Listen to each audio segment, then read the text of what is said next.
যে ঘটনা, সেই ঘটনা থেকে বাংলাদেশের মানুষের কাছে তারা যে আহ্বান জানিয়েছেন আমাদের ছাত্ররা, এই আহ্বান আমি মনে করি যে অত্যন্ত সময়োচিত একটি আহ্বান, যৌক্তিক একটা আহ্বান। আমার খুব ভালো লেগেছে এই জন্যে যে আমরা এতদিন ধরে আন্দোলন করছি, আমরা গণতান্ত্রিক আন্দোলন করছি, আমরা এই কথাটা বারবার করে বলার চেষ্টা করছি যে এই সরকার জনগণের বিরুদ্ধে অবস্থান নিয়েছে। এই সরকার জনগণের যে অধিকারগুলো সেগুলোকে হরণ করে তারা গণতান্ত্রিক যে পরিবেশ সেটাকে সম্পূর্ণভাবে ধ্বংস করছে। কিন্তু আজকে এতদিন ধরে আমরা দেখেছি যে সেখানে সাধারণ ছাত্রদের সেরকম কোনো আপনার তাদের পার্টিসিপেশন যেটা সেটা আমরা দেখতে পাইনি। আসলে যখন তারা তাদের একটা ন্যায়সঙ্গত দাবি নিয়ে সামনে এগিয়ে এসেছে, সেখানে তারা নিজেরাই আজকে উপলব্ধি করছে যে কি ভয়াবহ একটা পরিস্থিতির সৃষ্টি হয়েছে। তারা কালকে যে আহ্বান জানিয়েছে, আমি মনে করি সমগ্র দেশের মানুষের এই আহ্বানে সাড়া দেওয়া উচিত এবং সমস্ত রাজনৈতিক দলগুলোরও এখানে আসার সাড়া দেওয়া উচিত।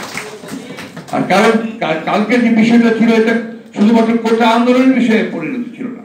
কালকে এই বিষয়টা ছিল সম্পূর্ণভাবে যে আমার সন্তানদের উপরে অন্যায়ভাবে অযৌক্তিকভাবে তাদের উপরে আক্রমণ করা হয়েছে, সে আক্রমণটা ভয়াবহ আক্রমণ এবং তাতে করে আমাদের সন্তানেরা আজকে অত্যন্ত আহত হয়েছে, নির্যাতিত হয়েছে। গোটা বিশ্ববিদ্যালয়ের ব্যবস্থা আজকে শিক্ষা ব্যবস্থা ভেঙে পড়েছে। এটা শুধু ঢাকাতে নয়, সারা দেশে হয়েছে। অন্তত মুশফিকুর রহমান সাহেবের এই শতবার্ষিকী পালন অনুষ্ঠানে আমি বক্তব্য দীর্ঘ করতে চাই না।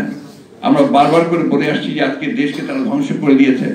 আপনারা দেখেছেন আজকে কথাটা উঠে এসছে যে প্রধানমন্ত্রীর একান্ত ব্যক্তিগত পিএ, যাকে সহকারী বলা হয়, তার কাছেই 400 কোটি টাকার, তিনি নিজেই বলেছেন, অন্য কারো বলার দরকার হয় না, 400 কোটি টাকার সম্পদ নাকি পাওয়া গেছে। তো এতদিন যে কাজ করলো প্রায় 15-16 বছর ধরে, তিনি এতদিন তো উনি কিছু জানতে পারলেন না। এখন তিনি জানলেন যে তার নিজে বলছেন যে 400 কোটি টাকার সম্পদ নিয়ে গেছে এবং তাই সে আবার চলেও গেছে। হ্যাঁ, এবং আমি শুনলাম সে চলেও গেছে দেশ ছেড়ে।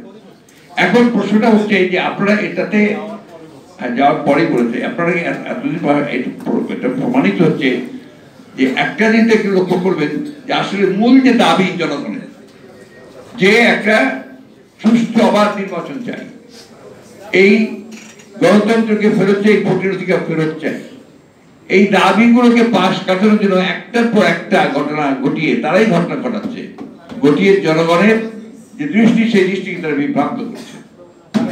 আজকে এই বিষয়গুলো আমাদের মাথার মধ্যে রেখে আমাদের যে মূল যে জনগণের যে সমস্যা, সেই সমস্যাটা হচ্ছে আমরা একটা সুষ্ঠু জবাবদিহিমূলক একটা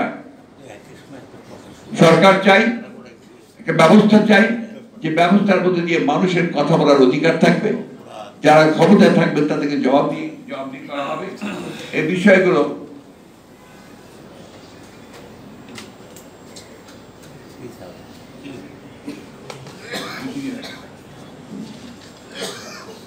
তারা জবাবদিহিমূলক আপনার ব্যবস্থা থাকবে এবং সেখানে জনগণ তাদের কথা বলতে পারবে। বন্ধুগণ, বক্তব্য দীর্ঘ করবো না, শুধু কথা বলি, একটা কঠিন সময় আমরা অতিক্রম করছি। এই সময়ে যদি আমরা রুখে দাঁড়াতে না পারি, এই সময়গুলো যদি আমরা রুখে দাঁড়াতে না পারি, তাহলে আমাদের দেশের জাতির অস্তিত্ব বিপন্ন হয়ে পড়বে। আমরা বরাবর বলছি, আওয়ামী লীগ এখন আর সেই আওয়ামী লীগ নেই। আওয়ামী লীগ এখন একটা সম্পূর্ণ দেউলিয়া একটা রাজনৈতিক দলে পরিণত হয়েছে। আওয়ামী লীগ সম্পূর্ণভাবে নির্ভরশীল হয়ে পড়েছে এখন আমলাদের উপরে এবং তার তথাকথিত বাহিনীর উপরে, যারা আজকে রাষ্ট্রকে সম্পূর্ণভাবে একটা পুরোপুরিভাবে একটা ফ্যাসিবাদী রাষ্ট্রে পরিণত করেছে। আমি ফ্যাসিবাদ সম্পর্কে আমার ধারণা বই পড়ে বিভিন্ন ভাবে, কিন্তু কোনো ধারণা ছিল না। কালকে আমার মনে হয়েছে যে আমি ফ্যাসিবাদ দেখছি, আমি আমার চোখের সামনে ফ্যাসিবাদ দেখছি। যে যখনই কোনো কিছু দমন করতে হবে বিরোধী দলকে বা বিরোধী কথাকে, এমনকি ছাত্রদের দাবিগুলোকে, তখন এইভাবে তাদের দলের বিভিন্ন লোকজনদেরকে দিয়ে, সন্ত্রাসীদেরকে দিয়ে তাদেরকে লেলিয়ে দেওয়া, তাদেরকে আপনার পুরোপুরিভাবে স্তব্ধ করে দেওয়ার চেষ্টা করা, এটা হচ্ছে সত্যিকার অর্থেই ফ্যাসিবাদ। আজকে সেইখান থেকে দেশকে বের করে আনতে হবে। আজকে 53 বছর হচ্ছে স্বাধীনতার। এই স্বাধীনতার পরে আজকে এতদিন পরেও আমাদেরকে আমাদের অধিকার নিয়ে লড়াই করতে হচ্ছে, সংগ্রাম করতে হচ্ছে। যে কোটার কথা ছেলেরা বলেছে, এই কোটার ব্যবস্থা তো উনি এই প্রধানমন্ত্রী তো আপনার বাতিল করে দিয়েছিলেন, আবার সেটাকে আপনার আদালত দিয়ে সেটাকে নিয়ে এসে সামনে নিয়ে এসে সেটাকে ইস্যু বানিয়ে আবার সেটাকে ইস্যু তৈরি করেছেন। দুর্ভাগ্য আমাদের আজকে আদালতকে ব্যবহার করা হচ্ছে তাদের শাসনকে স্থায়ী করে রাখবার জন্য। এই কথাটা আমরা বহুবার বলেছি এবং সেই জন্য আমাদেরকে বিভিন্নভাবে কথা বলা হচ্ছে। আমি খুব স্পষ্ট করে একটা কথা বলতে চাই, সেটা হচ্ছে যে এই দেশের মানুষ এরা জেগে উঠছে। আমি বিশ্বাস করি যে জনগণ তাদের অধিকার আদায় করে দেবে এবং যে কথাটা মাহমুদুর মান্না সহ আমাদের সমস্ত বক্তারা বলেছেন যে আর সময় দেওয়া যাবে না, আর সকলকে উঠে দাঁড়াতে হবে, রুখে দাঁড়াতে হবে, এই অন্যায়ের বিরুদ্ধে দাঁড়িয়ে আমাদের অধিকার আমাদেরকে আদায় করে নিতে হবে। আপনাদের সকলকে ধন্যবাদ, সকলের ভালো শুভকামনা করছি। আসসালামু আলাইকুম।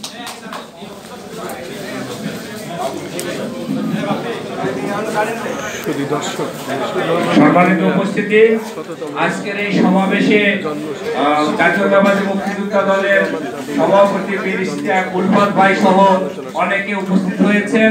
অনেককে আমরা বসার জায়গা দিতে পারি নাই, বক্তব্য দেওয়ার সুযোগ দিতে পারি নাই। এই জন্য ভাষানী অনুসারী পরিষদের পক্ষ থেকে অত্যন্ত বিনয়ের সাথে ক্ষমা চেয়ে নিচ্ছি। আজকের এই অনুষ্ঠানে উপস্থিত হয়ে এই অনুষ্ঠানকে সফল করার জন্য আবারও কৃতজ্ঞতা জানাচ্ছি। আর সবাই এখানে সমাপ্তি ঘোষণা করা হলো। আমাদের আজকে 3টার সময় আমাদের বিক্ষোভ সমাবেশ আছে। আমাদের দলের নেতা কর্মীরা আমাদের সাথে দেখা করবেন, চলে যাবেন না। আজকে যে ছাত্রদের উপর যে নির্যাতন, সেই নির্যাতনের প্রতিবাদে জাতীয় প্রেস ক্লাব থেকে বিকাল 3টায় বিক্ষোভ সমাবেশ করা হবে গণতন্ত্র মঞ্চের উদ্যোগে।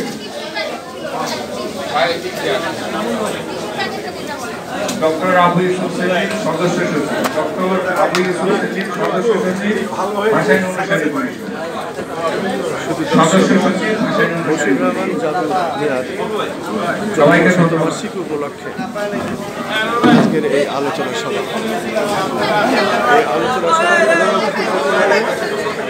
জাতীয়তাবাদী দল বিএনপির মহাসচিব মির্জা ফখরুল ইসলাম আলমগীর সাহেব, জাতীয় প্রেস ক্লাব, রাজধানী ঢাকা, খন্দকার মাসুদুজ্জামান।